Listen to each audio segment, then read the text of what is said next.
Hello everybody, Jordan here. The PH is silent. Bear with me.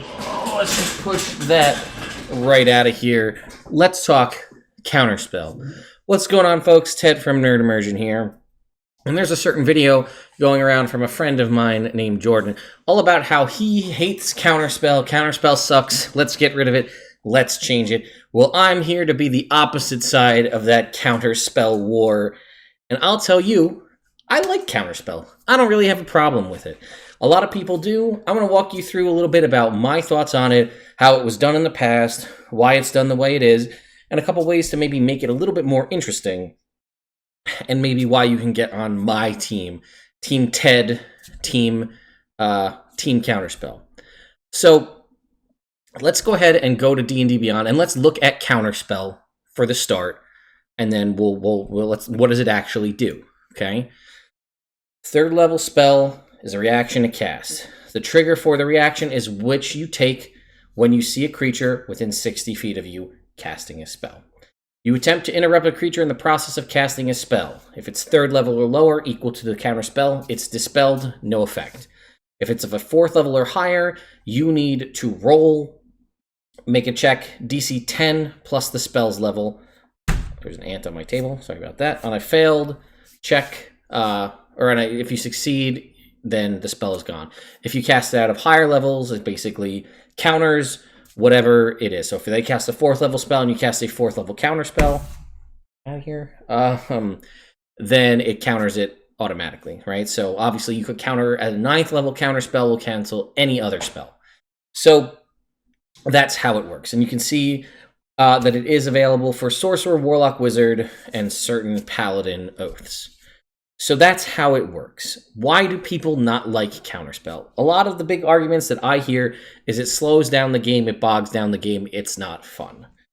Well, there's two sides to this argument in that respect, and the fact is, every time I see it, players seem to feel like it's amazing when they counter the enemy's spells, but when the enemies counter their spells, they don't like it. And that seems to be the big crux of this argument. So I guess to also, so let's start with that. I've played minimal amount of times, let's say, as a player, but I have played a decent amount, and I've run a ton of games, some with Counterspell, some without Counterspell. Running a game where the players don't have access to Counterspell, but you and the monsters do, that as a DM is something where you can stop maybe a big spell going off, especially as it gets into the later games where you have game-breakingly high-power, world-altering spells. A counterspell can go a long way. It also will make the party now prioritize that one person in combat, and it also makes dynamic movement in the combat a lot better. To think about that, you can only counterspell out to 60 feet. A lot of really high-powered, damaging spells, even like we'll use Fireball as an example. Fireball and Lightning Bolt have 100 or 120 foot range, and then the radius beyond that. Counterspell is not cast on the spell, it is cast on the person casting the spell. So if you, as the caster, are more than 60 feet away, you can cast Counterspell free without any worry. So you can cast even your cantrip of Eldritch Blast or whatever it is into the space. That's fine. It only works if you, the target of the counterspell, is the caster, is within 60 feet. It also only works if they can see you. Let's see. You interrupt a creature in the process of casting a spell. So they have to target you. If they can't see you, that you are casting the spell, so that's the trigger. When a creature you can see within 60 feet of you casting a spell. So if you are hidden in casting a spell, if you are invisible in casting a spell, if you are behind some kind of cover where they can't physically see you, that doesn't work. So there are ways to get around, like Counterspell can still be in play in the combat, but there are means to get around it. There are ways you could use things like Extend Spell if you have Meta Magic as a sorcerer to both extend the Counterspell range to counterpoint an enemy, but also to extend your spells outside of range using Distance Spell and other things like that. So it's not an end-all be-all. There's ways to get around Counterspell. And again, only certain classes have access to it, as we see right here, Sorcerer, Warlock, and Wizard. So if you are throwing heavy, beefy characters at your party that are physical attackers that can roll and maybe have advantage, and it's based on your die rolls, where they can just beat people into submission with attack rolls, Counterspell doesn't really matter. And I find in my games, a good way to have Counterspell be in it is maybe one person in that fight has Counterspell, but everybody else is a physical attacker. So let's talk about it from the player side. I'm casting Counterspell. I have had tons of really big, epic encounters with someone that has a high-level magic item, with somebody who has a big AoE attack, something like that, and they were going to cast Counterspell to not Counterspell, cast a big damaging spell to soften up the party as they rolled into it. And my player says, well, I'm within 60 feet, I cast Counterspell. And they do, and that spell dissipates. It feels awesome for them. My monster, my enemies didn't get their cool big thing, and everybody's stoked about it. So it's good for the players. I've enjoyed having it as a player character. I play a wizard right now in Jordan's campaign, and 3 of our 4 characters in that party all have Counterspell. And then you can also say that you can counterspell a counterspell. So whether or not you feel one way about it, I'm casting Fireball. You counterspell my Fireball. I can counterspell your counterspell, and then my Fireball still goes off. Yes, that may not make a lot of sense, but that's the way the rules work. A lot of people will try to break it down to the fact that counterspell is only a somatic component, so I can maybe just move my hand and counterspell your counterspell. And I've also been in games where multiple people have had access to Counterspell, and we did have a little bit of a Counterspell chain going on. I cast the spell, they counterspell it, I counterspell their counterspell, my teammate counterspells their counterspells, countering my counterspell.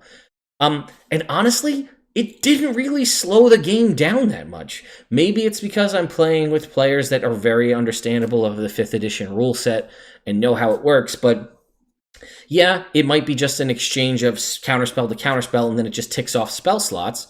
But one, that's going to make the encounter that much more harrowing and interesting because you're blowing through your resources. Do I spend the spell? Do I try to counterspell this counterspell now? Or do I save this for a healing spell for later? Do I save this to do a big AoE and maybe take them out, maybe blowing one of their counterspells or something like that? Again, I'm a warlock, right? I only have limited numbers of counterspells per day. Is it worth me blowing a counterspell right now on this, or is this something I should wait on?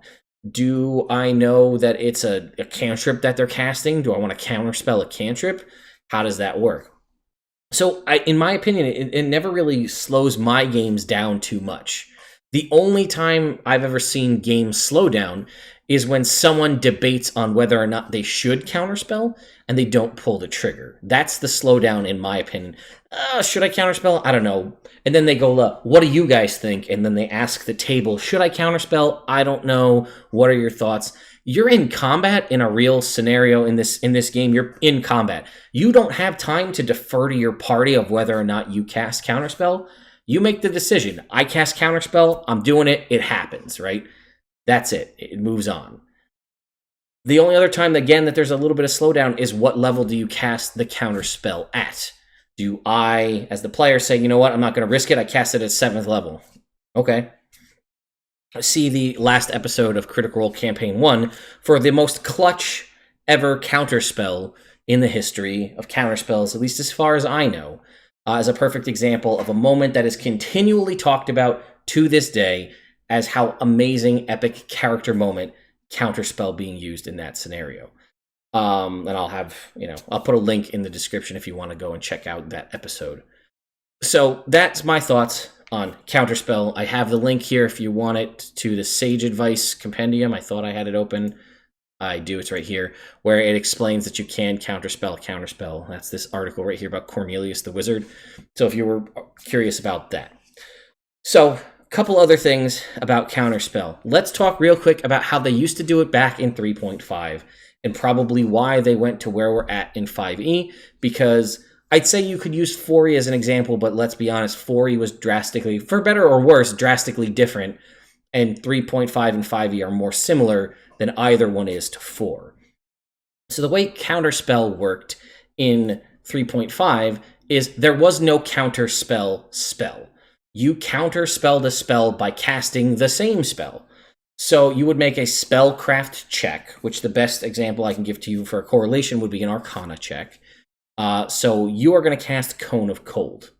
I make an Arcana check at DC is 15 plus your spell's level. Cone of Cold's a 5th level spell, I think. So then you would make a DC 20. I make it its free action to do so. If it succeeds, I correctly identify the spell that you're casting, and I can attempt to counter it. If I fail, I can't do either. To complete my action, I then must cast the correct spell. As a general rule, a spell can only counter itself. So you cast Cone of Cold, I identify your Cone of Cold, I then cast Cone of Cold to counter it out. Nothing happens, no Cone of Cold is cast, spell is gone. If it's within range, both spells end automatically. There was an example you could use Dispel. You had to ready an action to counterspell because there was no reactions. You had to ready an action to do the counterspell. But the problem with that was I could ready an action to cast counterspell, but if you're casting a spell I don't have, then I just readied an action to do nothing and nothing happens. You could also use Dispel Magic as sort of a catch-all counterspell. You don't need to identify what the spell was if you were using Dispel Magic as a counterspell, but it didn't always work. You needed to make a Dispel check, which was a D20 plus your caster level, and you had to try to beat that. There was a whole, a check for that. And if you succeeded, then it would work, but it didn't always work. So you could have readied an action to cast Dispel Magic if you prepared Dispel Magic that day, and then you might have still not been able to do it because your check failed. So it seems like in 5e, they wanted to still keep the epic swinginess and ways of altering the game with Counterspell, that epic moment, by negating the idea of needing to counterspell with a specific spell and just giving counterspell as a spell. And I think they did that too because certain classes, like all of the kind of divine classes, have access to the entire spell list, though they need to prepare. I still don't know why, I'll be honest with you, as a sort of a counterpoint against counterspell, why only Sorcerer, Warlock, and Wizard have access to it, and not even, like, Bard, I feel like, should have Counterspell on their spell list, if you're keeping it all arcane-based. Just a point of fact. But there is something I did want to look up, too, to showcase to you as well, from Xanathar's guide. There is a rule they added, and I would propose this small tweak will make a Counterspell that much better in your game and keep it more or less as it is. So there is this section in Xanathar's under Dungeon Master's Tools called Spellcasting. There's Perceiving a Caster at Work. It says many spells create obvious effects, explosions of fire, walls of ice, and so on. As noted in the player's handbook, you normally don't know that a spell has been cast unless the spell produces a noticeable effect. But what about the act of casting a spell? Is it possible for someone to perceive a spell that is being cast in their presence? To be perceptible, the casting of the spell must involve a verbal, somatic, or material component. The form of a material component doesn't matter for the purpose of perception, whether it's an object identified by the spell's component pouch or spellcasting focus. If the need for the spell's components has been removed by a special ability, such as the sorcerer's subtle spell feature or the innate spellcasting trait possessed by some creatures, the casting of the spell is imperceptible. If an imperceptible casting produces a perceptible effect, it's normally impossible to determine who cast the spell in the presence of another in any other evidence. So right there, as we said, you can't counterspell a spell if you don't know what's happening. So if you're a sorcerer with access to subtle spell, that pretty much removes, you are uncounterspellable, if it will. Or if you have an ability that says you can cast this spell without using components. Components aren't just material, everybody focuses on that. Components are verbal, somatic, or material. So if you have an ability to let you cast things component-free, you are also now uncounterspellable. And this is the option that I was suggesting of identifying a spell. This is how I would tweak it and make Counterspell more effective in your games. Sometimes a character wants to identify a spell that someone else is casting or that was already cast. To do so, a character can use their reaction to identify a spell as it's being cast, or they can use an action on their turn to identify a spell by its effect after it's cast. If the character perceived the casting, the spell's effect, or both, the character can make an Intelligence Arcana check with the reaction or action. The DC is 15 plus the spell's level. Notice that it's exactly the same as the Spellcraft check from 3.5. If the spell is cast as a class spell and the character is a member of that class, the check is made at advantage. For example, if a spellcaster casts a spell as a cleric, another cleric has advantage on check to identify the spell. Some spells aren't associated with any class when they're cast, such as when a monster uses the innate spellcasting trait.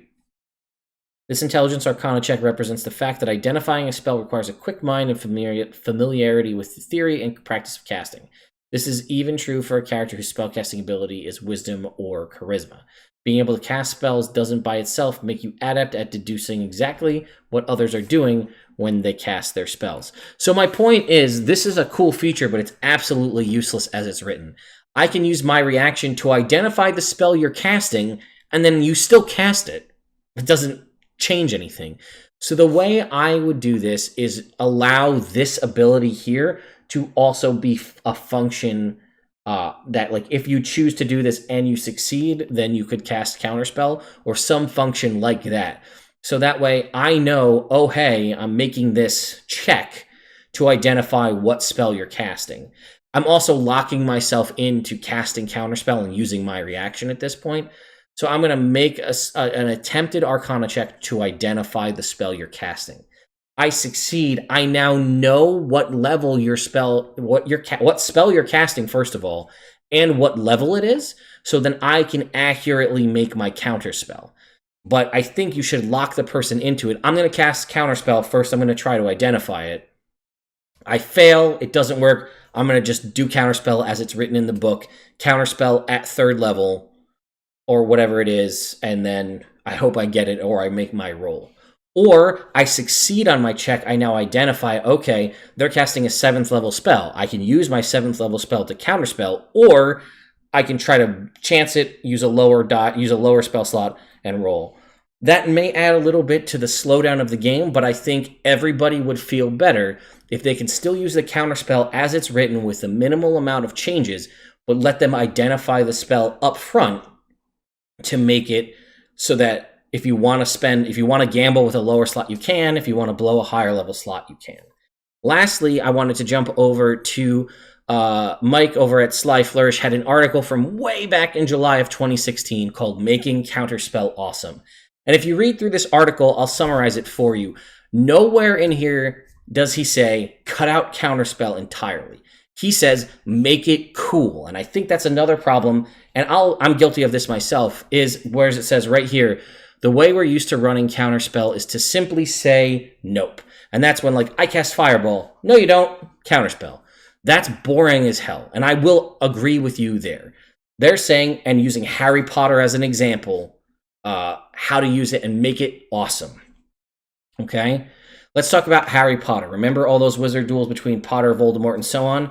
Remember when their wands connected and bolts of green light? Remember when Voldemort creates a huge firestorm and Dumbledore wraps it in a huge ball of water? That's Counterspell. Don't just say nope. Give a badass reason as to how you're countering it. If they are casting Lightning Bolt, maybe you summon up earth from the ground to ground out the lightning bolt, or a lightning rod out of the ground to ground it out, and then it's gone. And that's the function of what your counterspell looks like, how you're actually countering it, right? Voldemort throws 1 billion shards of glass at Potter and they smash against the shield and turn to sand. Counterspell. When Harry's parents save him from Voldemort's power word kill and beams of special light crash into one another, counterspell. Make it cool, descriptive, and then I think a lot of the problem people have with counterspell goes away because it's more badass than just nope, and then you move on. And then also as we scroll down, there's more descriptions in here about how to use counterspell and make it awesome. So let's see. There's a little bit here about counterspelling and counterspell. Let's see. Where do we have this last bit? Every counterspell is another beam of huge and powerful energy pouring out of arcane casters. It's sucking the life out of them to keep these counterspells going. People can see the cracks of magic smashing into one another for miles around. Purple veins are popping out on their foreheads. Their eyes are going black. A counter to a counter is like smashing 3 high-powered microphones together hooked up to a 10,000-watt amplifier. No one should be able to hear for a week when it's done. Counterspell isn't a small, weak farting noise. Counterspell is Armageddon. And I couldn't agree more. I think that Counterspell is a fun function of the game. It makes everybody... yes, it can make an encounter possibly slow down. It can make you feel slightly defeated when an enemy counterspells your big spell, but you walk away from that fight and it's that much more memorable because your quick, easy fix button that you had to deal with everything was shut down. Now you have to think creatively. You have to think outside of the box, use your, go through your inventory, figure out what items, what options you have, and make tactical combat more interesting. So, I hope you enjoyed this video. Maybe it's a hot take. I don't know. I know there's a lot of people out there, like Jordan and other people on his team, that are team anti-counterspell. Let's shut it down. Well, I'd like to invite all of you to join Team Ted and join Team Counterspell. And let's put this civil war to end. Who's going to be my Spider-Man to come join my team as Iron Man and shut down Captain America Jordan? I don't know, but I hope you're going to join the right side and help me make Counterspell a cool and awesome use of descriptive wording to make it just not that nope. So thank you all so much for watching. I'll shout out to my patrons real quick on Patreon. My only other critique is if you're going to make Counterspell be in the game, give it to everybody. I don't know why it just has to be Arcane. I think Bards and Clerics should have it, Druids too. I don't know why not. But, you know, not everything's perfect. We love 5th edition for what it is. So if you haven't subscribed to my channel already, please be sure to do so. Also, I'll put a link in the description to Jordan's channel. Go check out his video, see your thoughts on that. I love his arguments. I thought they were good arguments, although his final argument was Counterspell slows the game down and makes it more complicated. Let's come up with a significantly more complicated solution by using Dungeon Crawl Classics. Mine, I think, makes it a little bit easier. I want to hear your thoughts in the comments down below. If you hate this video and you don't agree with me, please tell me. Thumb down the video. I want to know what people's thoughts are. There's going to be a lot more of this to come in the future, I'm sure. Thank you all so much for watching. I'll see you next time.